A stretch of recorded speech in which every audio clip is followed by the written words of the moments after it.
नमस्कार शेतकरी बांधवांनो, पाठीमागे जे तुम्ही कोबी पीक पाहताय आणि प्लस या ठिकाणी आपण आंतरपीक म्हणून या ठिकाणी शेवंती पीक घेतले. तर शेवंती पीक आणि कोबी पीक असताना या ठिकाणी आता कोबीवरती घाण्या रोगाचा प्रादुर्भाव दिसतोय, त्याचबरोबर आळीचा सुद्धा प्रादुर्भाव दिसतोय.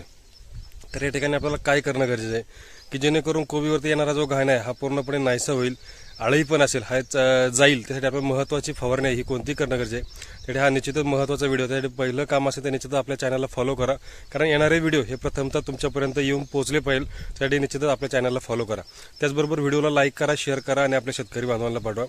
तर या ठिकाणी आळीचा प्रादुर्भाव दिसतोय, कारण कोबी असेल किंवा फ्लावर आहे तर या ठिकाणी आळी गोड पीक असल्यामुळे जास्त प्रमाणात दिसते. तर या ठिकाणी आपल्याला एक्सपोनस या ठिकाणी आपल्याला वापरायचे. एक्सपोनस एकरी 10 पंपासाठी या ठिकाणी 25 ml या ठिकाणी वापरून घ्यायचे. त्याचबरोबर गॅस पॉयझनला या ठिकाणी फॅन्डल प्लस किंवा धानुसान असेल ते आपल्याला या ठिकाणी कॉम्बिनेशनमध्ये वापरा.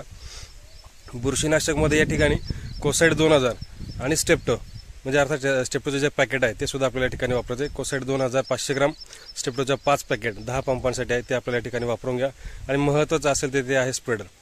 ही फवारणी आपल्याला या ठिकाणी जाणं गरजेचं आहे. त्याचबरोबर या ठिकाणी बुरशीनाशक सुद्धा जाणं गरजेचं आहे, कारण येणारा घाण्या हा खालून खोडाच्या माध्यमातून सुद्धा असतो. तर त्या ठिकाणी आपल्याला थायप्रॉइड मिथाइल आता रोको असेल किंवा कॉपर ब्ल्यू कॉपर असेल ते आपल्याला या ठिकाणी पाण्यातून द्यायचे. त्या दोघांपैकी एक कोणतंही द्या. त्याचबरोबर देत असताना या ठिकाणी ह्युमिक या ठिकाणी कंपल्सरी जाऊ द्या, म्हणजे नवीन रूट झोन असेल तर नवीन रूट झोन सुद्धा डेव्हलप चांगल्या पद्धतीने होईल आणि आपटेकची क्रिया सुद्धा चांगल्या पद्धतीने होईल. तर ह्या पद्धतीमध्ये आपल्याला महत्त्वाची जी फवारणी आहे ही करून घ्यायची की जेणेकरून चांगल्या पद्धतीने आपल्याला याचा रिझल्ट मिळेल आणि उत्पादन सुद्धा आपल्याला चांगल्या पद्धतीने राहील. निश्चितच ही माहिती आवडली असेल तर व्हिडिओला लाईक करा, शेअर करा आणि आपल्या शेतकरी बांधवांना पाठवा. धन्यवाद.